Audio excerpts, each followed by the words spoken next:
Um, Before I get into this video, I want to give a shout out to Percy for his contribution to the channel. Big contribution. Forgot to mention this earlier, man. Sorry that this is belated. Type of videos I was doing, I couldn't really mention it because of the tone. Um,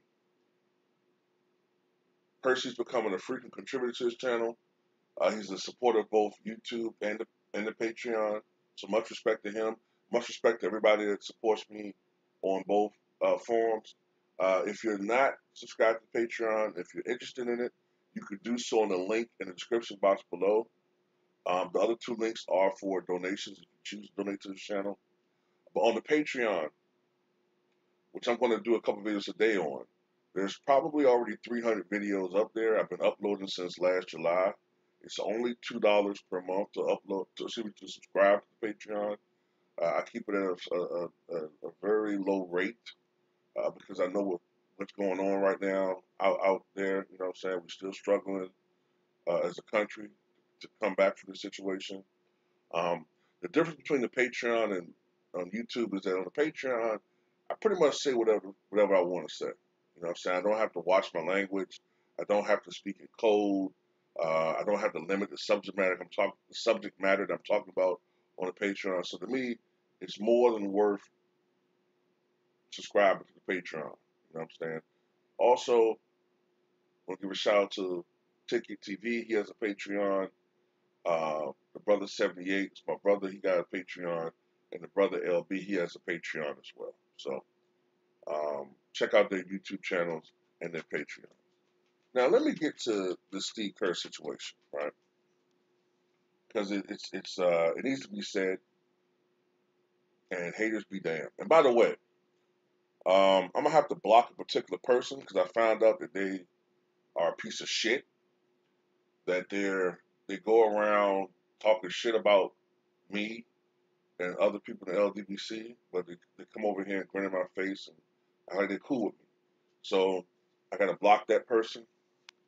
And, you know, I understand disagreeing with me. That's fine.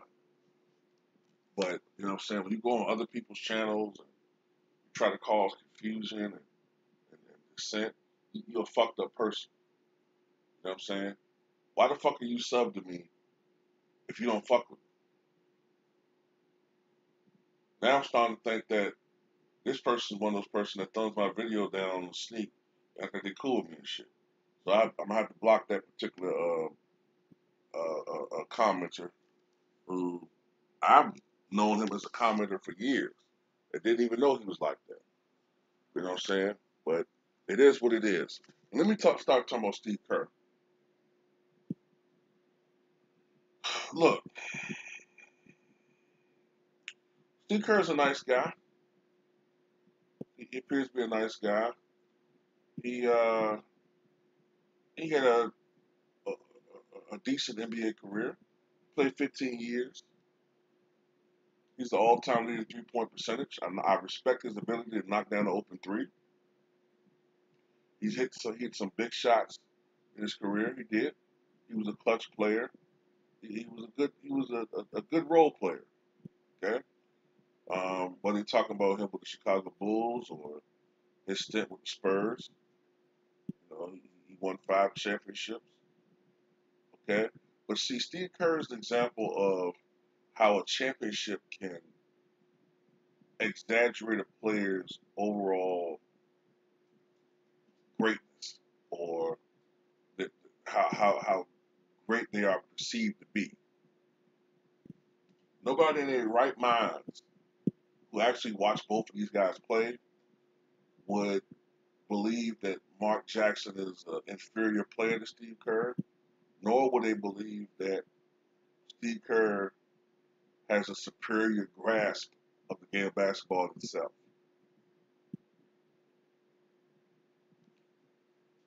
The reality is that Steve Kerr was blessed to play with players like Michael Jordan, Scottie Pippen. At one stretch, I believe he played with Penny Hardaway and Shaq. And then later on, he got to play with guys like Rasheed Wallace, And of course Tim Duncan, David Robinson, Steven Jackson. When you get to play with guys like that, all-time great players, some of them top 10, top 5, one still considered a GOAT by many, you're going to have some success. You're going to win some championships, right? Mark Jackson, what was the best player he played with? Maybe Ewing? Ewing and Reggie Miller. That's about it. Okay? Let's compare their careers. Steve Kerr struggled to stay in the NBA. He found a niche for himself as a three-point shooter, just as that shot was becoming more prominent in the NBA during the 1990s. So that came right along at the right time. If Steve Kerr had played, say, in the 70s when that shot didn't exist, when other things were more valued, like the mid-range, um, and not just being able to hit an open, what would then be a two, uh, would he have been as valuable? I don't know.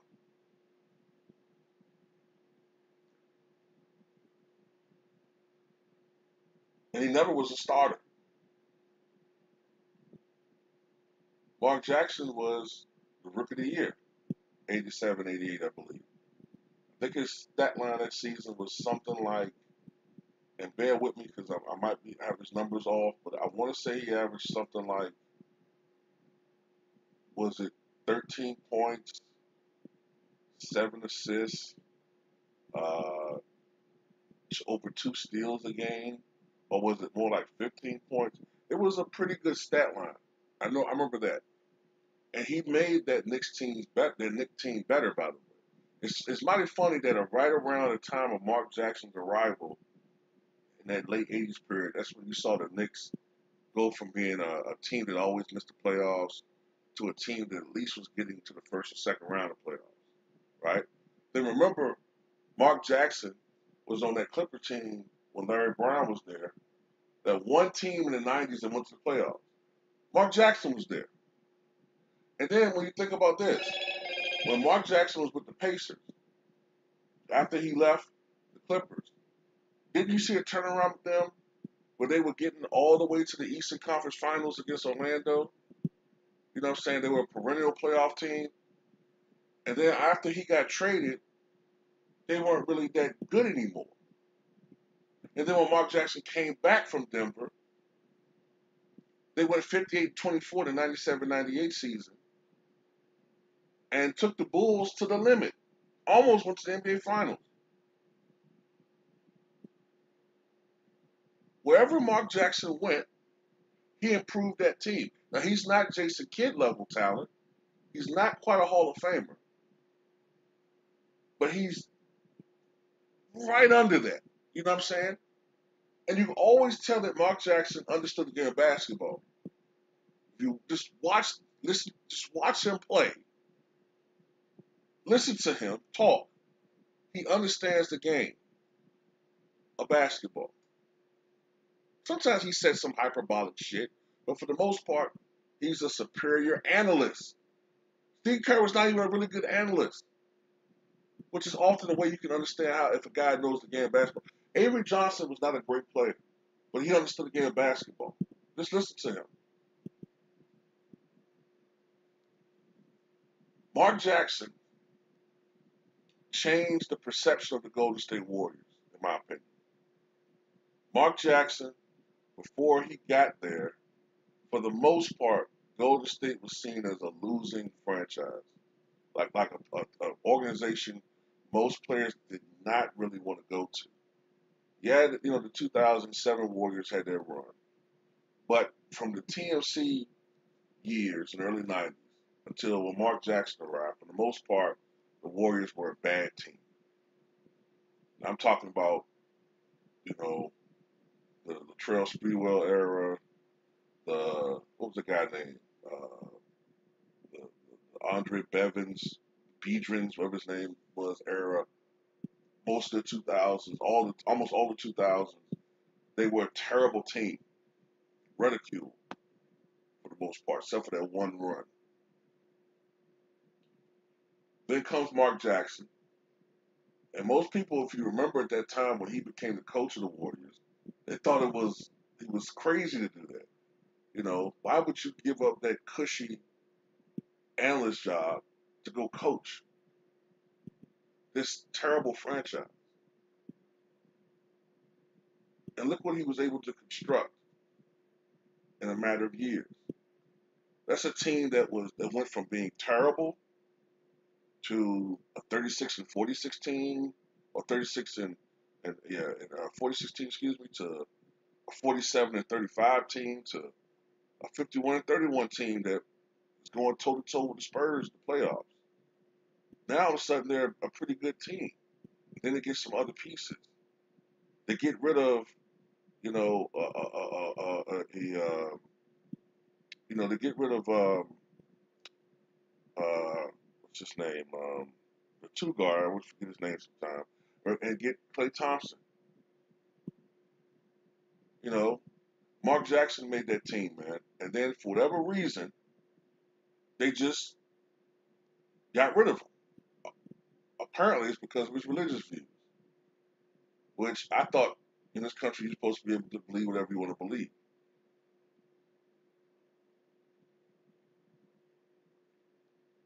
And they replaced him with Steve Kerr. Now let's look at Steve Kerr's track record. Was Steve Kerr very successful as a general manager with the Phoenix Suns?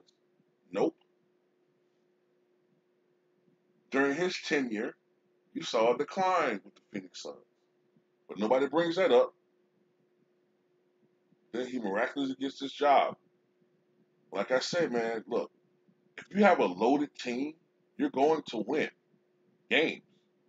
If you have a team with Klay Thompson and Steph Curry, two of the greatest shooters of all time, plus Kevin Durant, that's the greatest shooting team ever. You can't double anybody. And you can't stop Kevin Durant. It's going to be pretty fucking hard to lose. Even if you're a terrible coach like Steve Kerr, it's going to be hard. It'll be like Ronald McDonald coaching the Dream Team. It doesn't really matter at that point. I mean, no matter how terrible. As a matter of fact, they're not even listening to him. Those guys are so great, and they've been in the NBA for quite a few years at that point. They don't even need a coach. Not really. Sometimes, with a Dream Team, they don't even need a coach. And that was kind of the situation with the Warriors. That's what Kyrie Irving was talking about. Well, when you have a team as talented as the Brooklyn Nets are right now, you know, coaching is not really all that important in a lot of ways. But now you see, with all of that uber talent stripped from Steve Kerr, now he has to coach. Now he has to coach. And we're seeing it again for the second consecutive year that he cannot fucking coach. And it's not about him losing. This is what people are not getting. Look, you don't want your team to lose. You don't want your team to go 35 and 47. But you know what? At this point, if the Warriors finish 35 and 47, that's respectable. You don't want that to happen, but as a Warrior fan, you're resigned to it. Well, look, man, we only got Curry. But if you're on pace to go 19 and 63, and you're getting blown up by 30 and 40 points, no, that's unacceptable.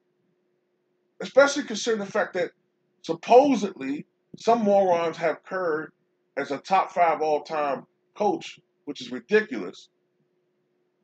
And some people have Curry as a top 5 or 10 player, which is astronomically ridiculous. So make up your minds. Draw a line in the sand. It's going to be one or the other. Either Curry and Kerr are overrated, and I'm right, or you have to demand more out of these motherfuckers. Pick it. You gotta pick one or the other. Cause I'm sorry. Look, I get on everybody. I even get on my boy Westbrook, and that's my boy. I don't like doing it, but I got to be fair. I get on him sometimes. I get on Harden. I've gotten on Durant in videos. I get on LeBron, but you know how that works out. You get on LeBron, it makes it sound like you're a coon, a charlatan, a traitor, every fucking thing. You can't talk, you can't touch him. I get on everybody, but the minute I say anything about Curry or Steve Kerr, oh man, I'm out of bounds. All I'm saying is, man, these guys have to at least be competitive. Be competitive. If you haven't, look, if Curry is as great as you guys say he is, right, and I'm wrong, and he's a top 20 player at least, just imagine this.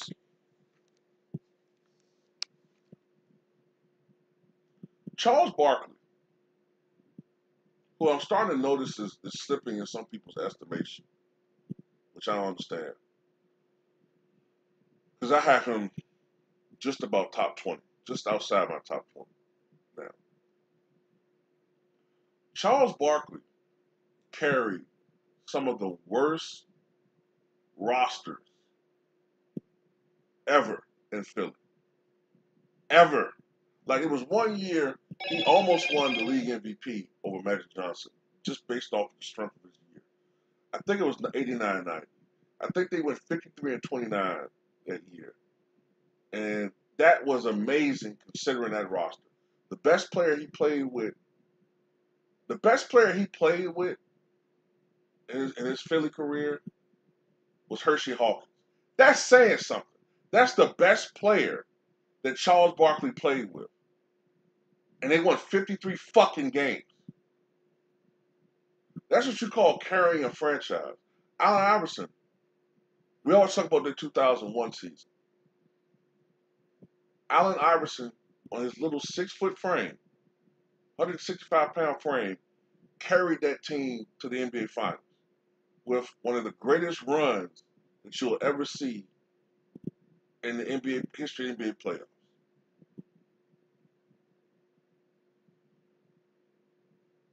Moses Malone. One of the reasons why I still have Moses Malone rated as high as I do is Moses Malone in 1981, damn near by himself, carried that Houston Rockets team in the playoffs to the NBA Finals, where they lost to the Boston Celtics. But Moses didn't really have a great team around him. This is when Moses was averaging like 30 points and 16 rebounds, 17 rebounds. Unfucking believable. That's what you call carrying a team. And you don't always have to be a big guy. The Jerry Wesses and Allen Iversons, they weren't big hulking guys, but they had that ability to carry the load. Yes, Jerry West lost a lot of fucking times in playoffs, and that does count against his legacy for being a top 10 player. But at the same fucking time, he was getting them there. Ain't no fucking special fucking asterisk by Steph Curry. I'm sorry. No. We have to expect everything, the same thing from him like everybody else. Okay? Make up your mind. Either he's a super duper, unbelievable talent, or he needs help. Because at this point, I'm starting to think I'm overrating him. Maybe I need to push him a little bit further down on my list. Even though some people call me a hater, but I have him number 4 all time. And that's mostly because of his resume. The 2 league MVPs, 1 unanimous, and the 3 championships. But now I'm starting to wonder, maybe I'm overrating him a little bit. Do I got to put him more in that Steve Nash category? Do I got to push him down a little bit? Maybe put him at number 6, number 7. I don't know. I don't want to do that yet. But I got to see, man. I got to see how the Golden State responds. I need to see how they look against the Bulls. If they lose to the Bulls, especially if they get blown out by the Bulls, now we have a fucking problem. Okay? Now we have a fucking problem. I'm sorry. This ain't no fucking uh this is a situation where you have a team of a bunch of young players and a bunch of scrubs. Okay? You supposedly have, if you want to fucking convince me, Draymond Green is supposed Hall of Famer, which I know is ludicrous, and I've been telling you guys it was ludicrous.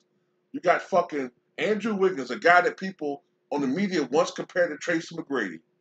And you got Steph Curry, supposedly the greatest shooter of all time. I'm going to tell you this. It didn't matter what team Reggie Miller was on. It wouldn't matter what team Ray Allen was on. And that proved to be true because no matter whether he was Milwaukee, Seattle, Miami, or Boston, Ray Allen could shoot the fucking lights out.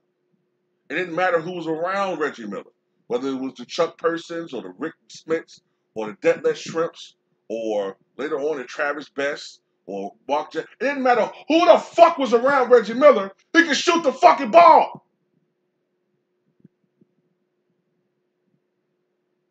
And for that matter, who was guarding him? He could shoot the fucking ball. That's why I said it's fucking ludicrous. People talk about he played today, he wouldn't be able to shoot. Are you fucking kidding me?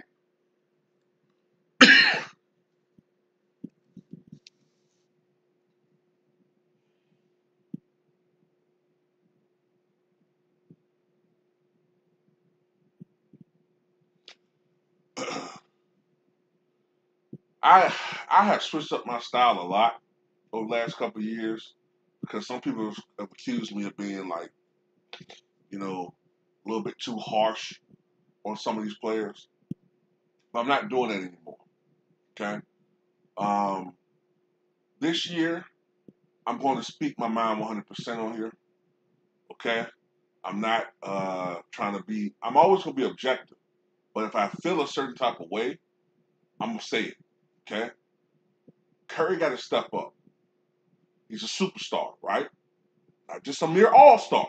He's a superstar in your eyes. I expect a superstar to step up. I don't want any fucking excuses. None. I'm tired of them. I'm tired of excuses for him. Everybody makes excuses for him. The defense is they're too tough. And, he's banged up. Every fucking body's banged up. Okay? Every fucking long-term veteran have knick-knack injuries. Ain't nobody fucking pristine like a statue around this motherfucker in the NBA after 10 years. LeBron James is nicked up. You don't see him. Look, I understand he does, he does showboat injuries or showcase injuries as an excuse in the finals. I get all that. But at the same time, he does legitimately have injuries. Kobe Bryant was a fucking mash unit at the end of his career. And he didn't go around fucking making excuses.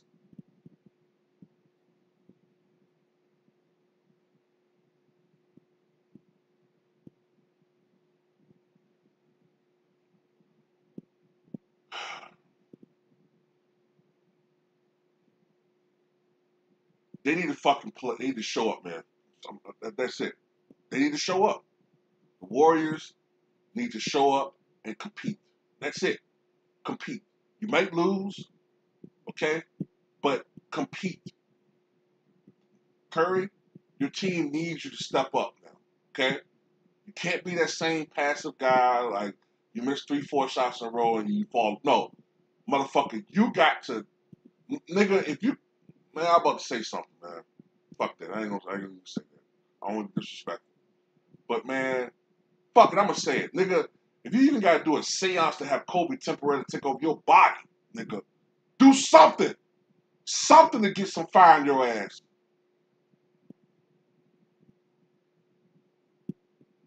Because it don't make any goddamn sense. I can't stand seeing a motherfucker on the sidelines laughing and joking, and you down by 40. Ain't shit funny.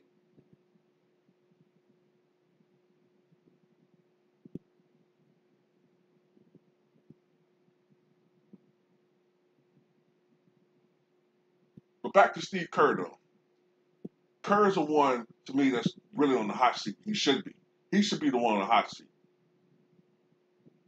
Look, if the Cavaliers fired their coach, the one that went to the finals in 2015, and had a legitimate excuse why they didn't win, if they fired him at that Christmas Day game, his name slipped my mind right now, the Russian coach, if they fired him, they could fire Steve Kerr. If the Bulls can essentially fire Phil Jackson after 6 championships, they can fire Steve Kerr.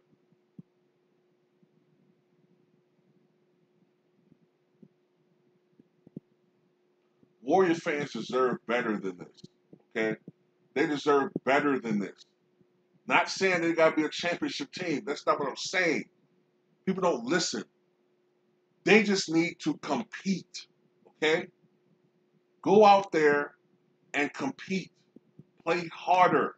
You're gonna have to play harder. It's not gonna come easy now. Maybe you're used to it coming easy because you guys had had an advantage. But what happens when you don't have an advantage and you have an even matchup, Curry? You have to play harder.